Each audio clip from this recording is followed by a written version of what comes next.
We were very fortunate, I think. In our era, like, we did a lot of things back in the day. Thankfully, they're not on, casted on video, right? Yeah, a lot of no socials there.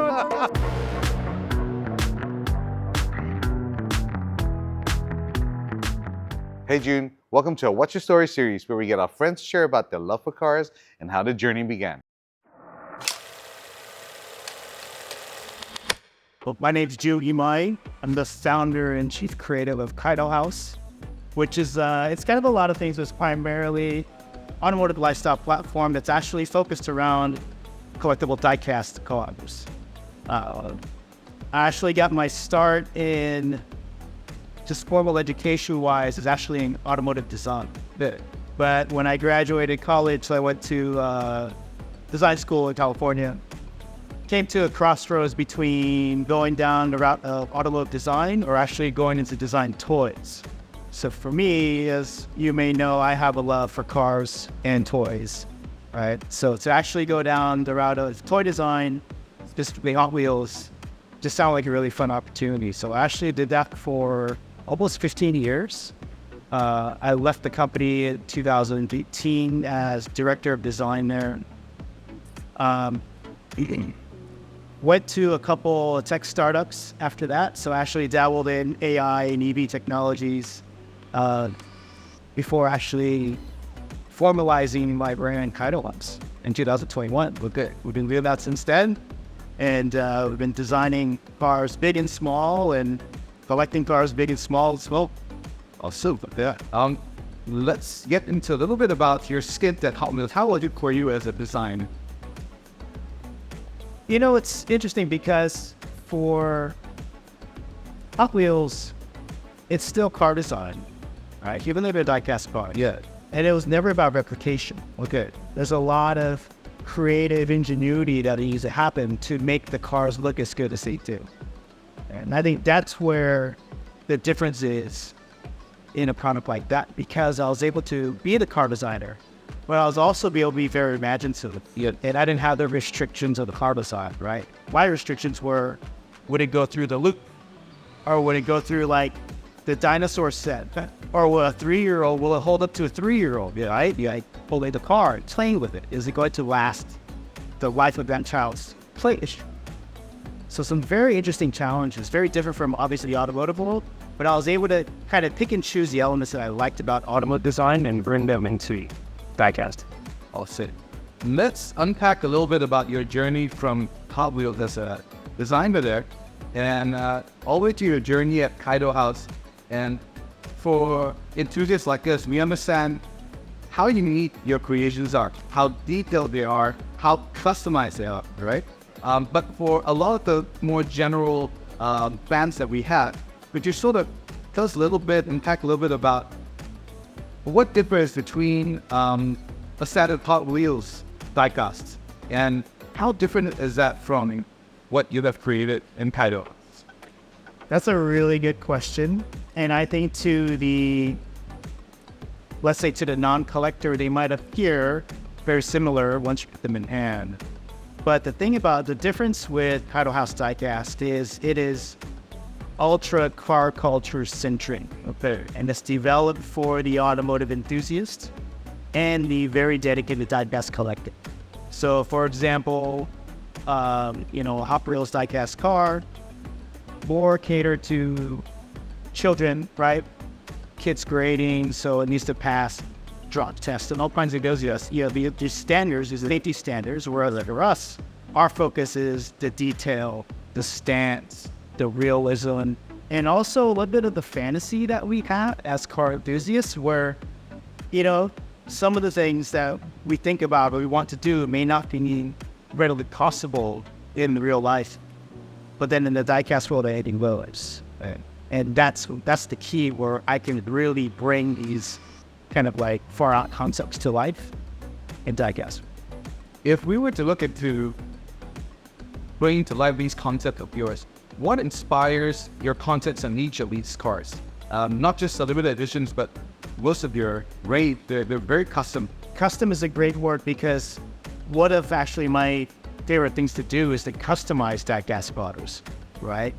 And when you take a car that wasn't necessarily designed to be customized, and you customize it, you take it to the next level, you end up with a completely different this. So just like a real car, you do the stock vehicle, then you do all the things, all the mods that you want to do to it, and you end up with a completely different animal. What I wanted to create was a product that would look like it was already customized, right? And so you're kind of skipping the step. And I thought it was very important for diecast fans and consumers, where they want that end result, but it takes a lot of work to get there, right? If you start out with this and you want to get here, for me, it's kind of the cheat code. I'm already giving you it because I've already done it for career. That's why when you look at a Kaido House diecast piece, it's got a wide body kit, right? That's actually made out of separate parts. Right. Aluminum wheels, so there's drenched tires, built engine, low stance. It's got all the things that you would want in a mass retail product. Okay. The main criteria I have for a Kaido House diecast is you need to be able to look at that and say, that's a Kaido House diecast. Because it's a very crowded market and there's, hundreds of manufacturers from all over the world creating diecast. For me, the achievement is if you were to take, let's say, the R34 GTR diecast from every single manufacturer and you line them all up on the table, you tell me who made what.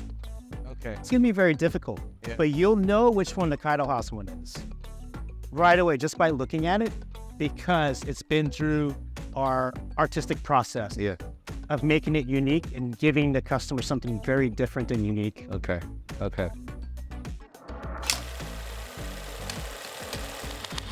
good place to start here is the Datsun 510 wagon. Okay. Because that, to me, is the car that really the foundation of our brand is built on. Okay. Right? And it's a testament to, when you look at it, it's a Kaido House car because it's done so differently compared to any other Datsun 510 product that's out, right?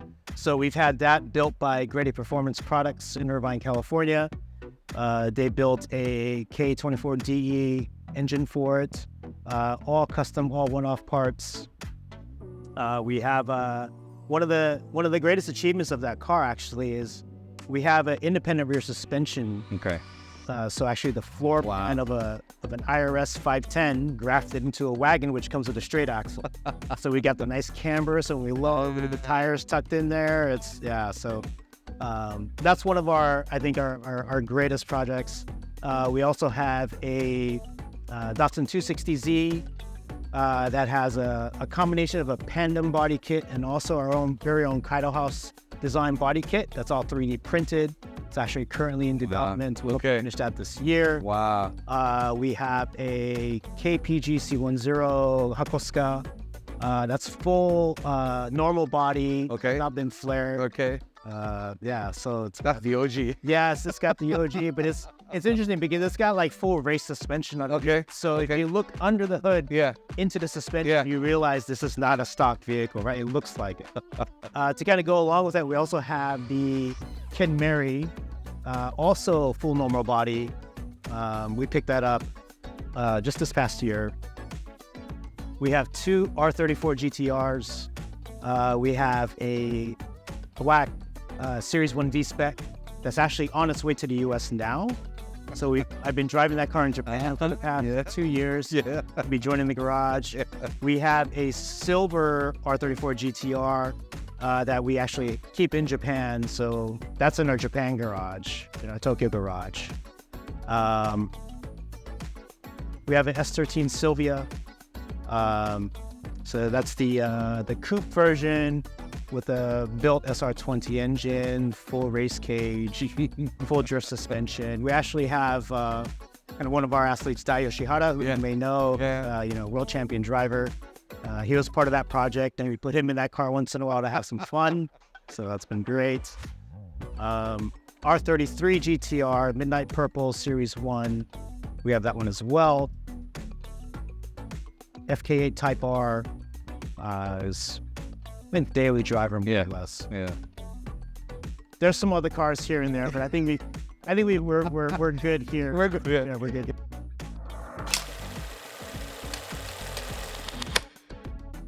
You know, My dad. wow. Yeah. Okay. So What was he like?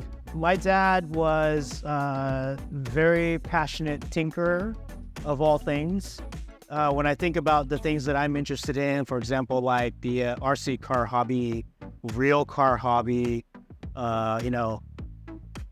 home maintenance and just tinkering and just, trying to fix something, but you kind of make it worse in the process a lot of times, right? Like, I think a lot of that comes from my dad, not to say anything bad about him, but there was a lot of times. It sounds like all of us. Yeah, it's like you can't help yourself. You have the DIY genetics, like you have to take something apart, right? And you have 3 screws left over and you put it back together, right?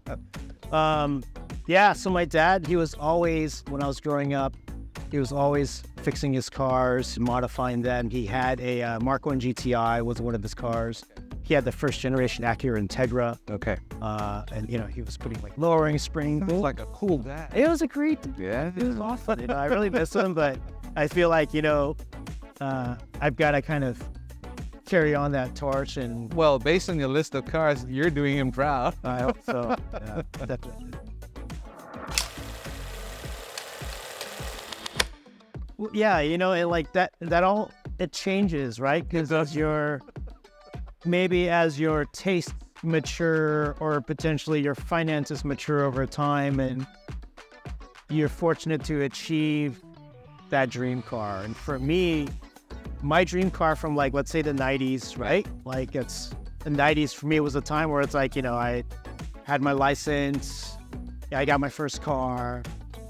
It's never the car that you really, really want, right? But back then, like, let's say mid 90s, the car I wanted was the R33 GTR. And that was my dream car for quite a long time. So being fortunate to pick that up, was that last year? It was kind of like I was able to check that off the list.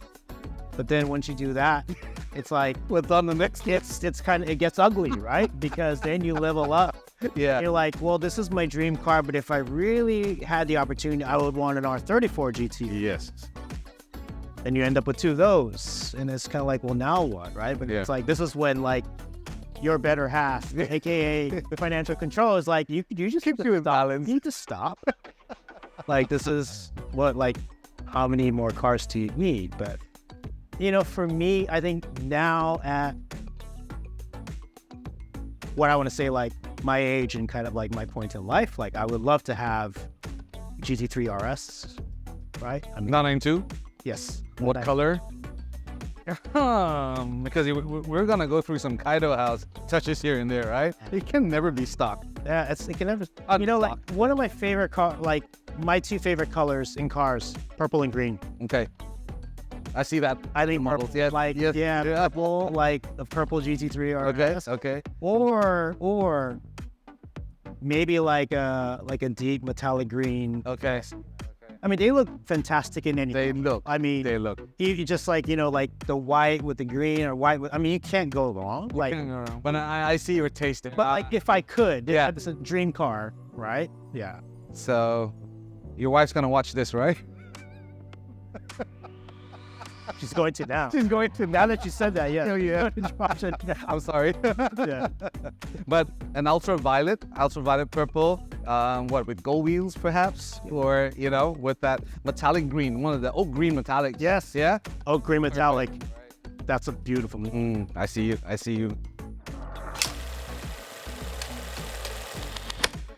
That's a good one. And I think this goes back to, some of the conversations we had since I've arrived. And I think I've had an amazing journey in my professional career over the course of 20 years. And, as we said, this is my last year in my 40s, right?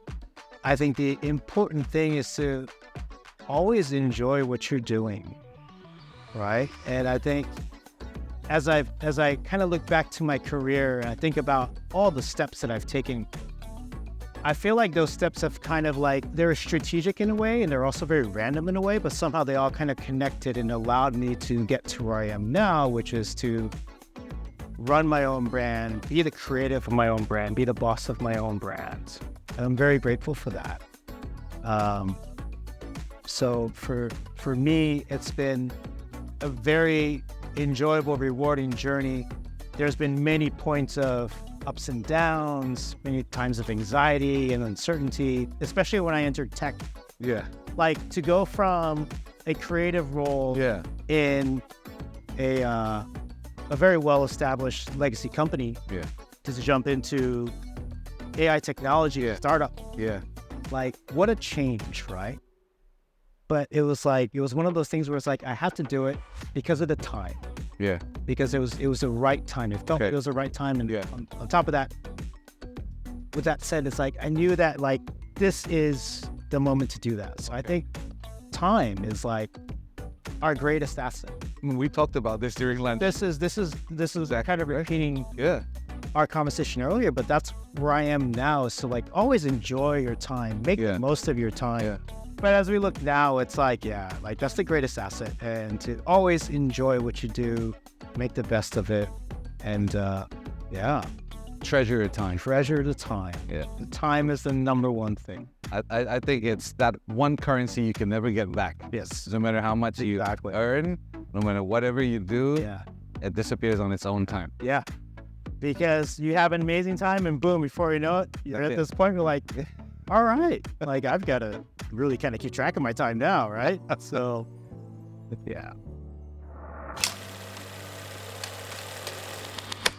I'm in a position where I need to be somewhat extroverted. It's a very important topic, I think, because as a,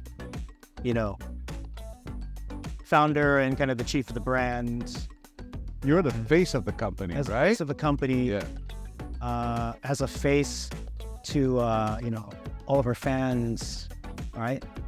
And as a face to all of our partners and things like that. It's actually, quite a bit of work for me to be that person that needs to be present. I understand. Yeah. So what you're saying is you're more of an introvert than... I'm an absolute introvert. You know what? Yeah. So am I. We like our quiet time. Because it's like, for me, it's like, I take great pleasure in just being, like having a quiet moment. Yeah. Right? Yeah. And a lot of times, actually, like as much as I love car culture and bringing people together. Yeah. In a bit of a selfish way for me. Yeah. It's also an escape. Yeah. Yeah. Right? Yeah. And I think that's important. I think it's important for that to be okay. Yeah. Whereas like that is your escape. Yeah. As much as it's a community builder. Yeah. And you build amazing friendships and relationships and opportunities. Yeah. For me, I look at it, all those things, and it's great. But for me, it's also an escape from the world. I agree.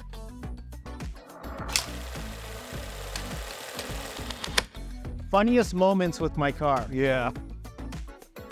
That usually equates to embarrassing. Yes. Yeah. All right.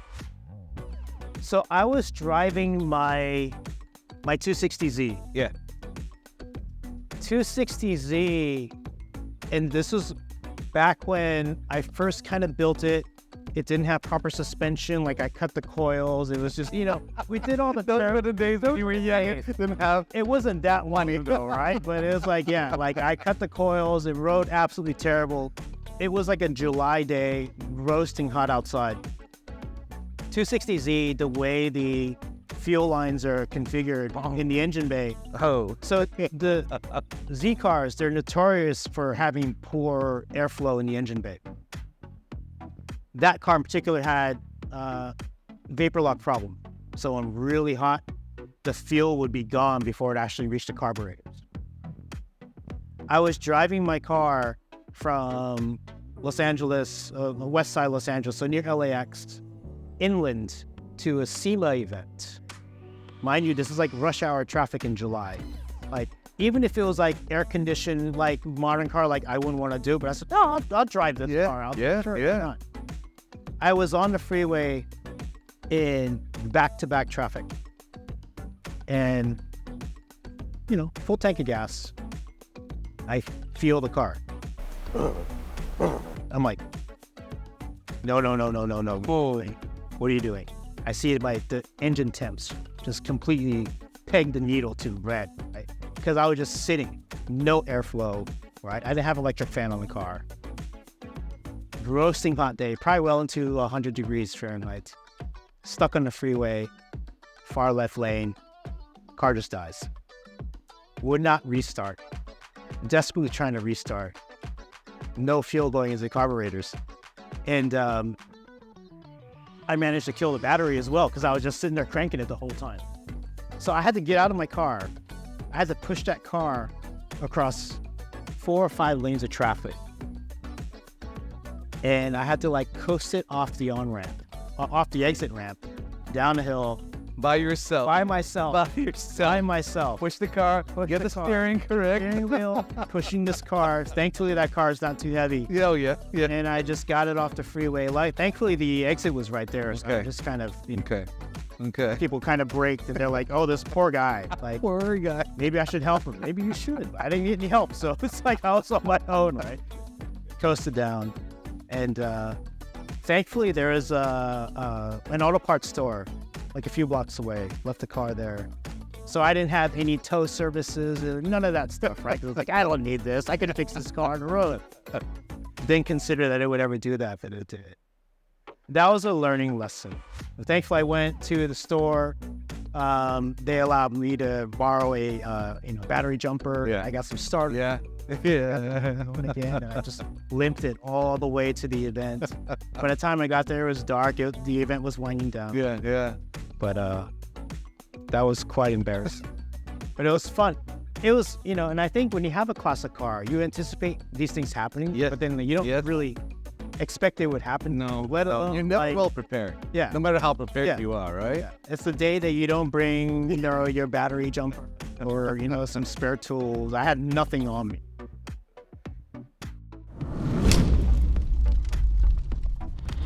When you turn 50, what would be your ideal car? 992. 992 GT3. GT3 or GT3 RS? I get to live with the car, so probably just the GT3. Next question. What color would it be? If I had the choice, purple. Wheels? Gold. What's your ideal weekend? Ideal weekends. Wake up slow, some donuts with the family, and just a little bit of a balance between some garage time out with the family, all right? And early bedtime. Sounds good to me. Perfect. Sounds like a 50-year-old. Yeah, pretty. Yeah. Outside of art and cars, what's your favorite hobby? My favorite hobby. I would say gardening. Gardening? I actually like gardening. That's another thing we never knew about. I know, yeah. Gardening, landscaping. Oh, I enjoy that. Mr. Aesthetic. Yes. Mr. Aesthetic. Yes. Okay, final question. What's your favorite movie? Maybe not so much movie, but documentary. If we can pivot to the documentary, Senna documentary. I can watch that. I probably watch that over and over and over and over. If it's available on a flight, yeah, I will watch it. That's it. I'll just keep watching it. It's inspiring. It is. It is absolutely fascinating. Fantastic. Yeah. Yeah. You're a car guy. I'm gonna add one more question. Okay. BMX or your skateboard? That's a mean question. Yeah. As my back hurts, I'm going to say skateboarding because I grew up skateboarding. It's a very important part of my life. And despite me currently nursing a back injury from skateboarding, we're not going to get into that. It's a very important part of my life. And it's something I've done as a kid all the way through now. And for me, it's almost like an extension of my body. And there's kind of a saying, you're never too old to be a skateboarder, but you'll get old because you quit skateboarding. All right. That is deep. You should have shared that for the philosophical part, man. I know. I know. Awesome. And we're done. Thank you so much, man. That was fun. What's your story?